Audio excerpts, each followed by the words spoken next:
সেগুলো ভালো হয়।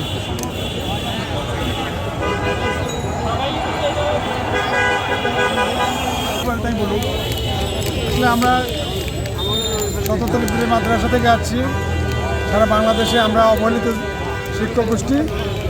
আমরা আছি আমাদের স্কুল যাতে জাতীয়করণ হয়, এজন্য আমরা আজকের এই ধর্মঘট এবং আমাদের এই শিক্ষক আন্দোলন। আমাদের অনেক আশা, বর্তমান সরকার যেহেতু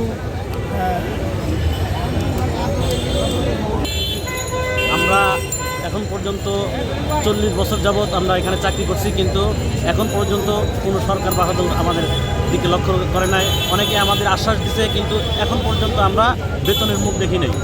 সকল সরকার আসতে গেছে, শুধু আমাদের বেতনের আশ্বাস দিয়ে গেছে, কিন্তু কেউ বাস্তবায়ন করে নাই। বর্তমান সরকার ডক্টর ইউনূস সাহেবকে আমি করজোর করছি, তিনি যেন আমাদের এই স্বতন্ত্র ইবতেদায়ী মাদ্রাসার বেতনের আওতায় আনে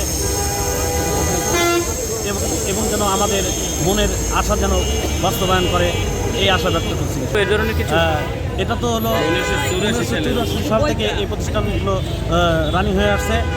তারা বলছিল, অনুমোদন দিয়েছেন যে ওই প্রাইমারি স্কুলের ন্যায় আমাদেরও বেতন দেওয়ার কথা ছিল, কিন্তু প্রতি বছর সরকার থেকে আমাদের বই দেয়, প্রতি বছর আমাদের সরকার থেকে বই দেয়, ছাত্রদের উপবৃত্তি দেয়, কিন্তু আমরা এখনও পর্যন্ত শিক্ষকরা কোনো বেতন পাই না। আমাদের মাদ্রাসার কোনো ভবন নাই, সরকার থেকে কোনো তেমন অনুদান নাই।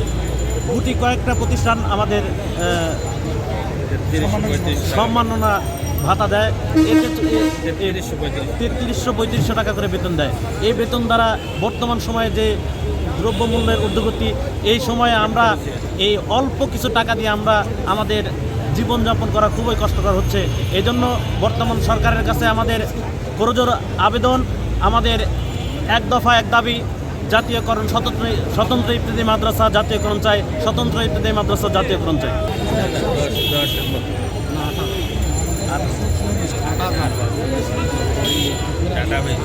আসলে আমাদের এই প্রতিষ্ঠানের সংখ্যা প্রথমে ছিল 18,000, তারপরে কমতে কমতে যখন কোনো সরকার থেকে যখন এটার সাড়া মিলল না, ওই সময় আস্তে আস্তে কমতে কমতে মাদ্রাসার সংখ্যা এখন 7,500 কিংবা 8,000 এরকম এই কাছাকাছি আছে আর কি।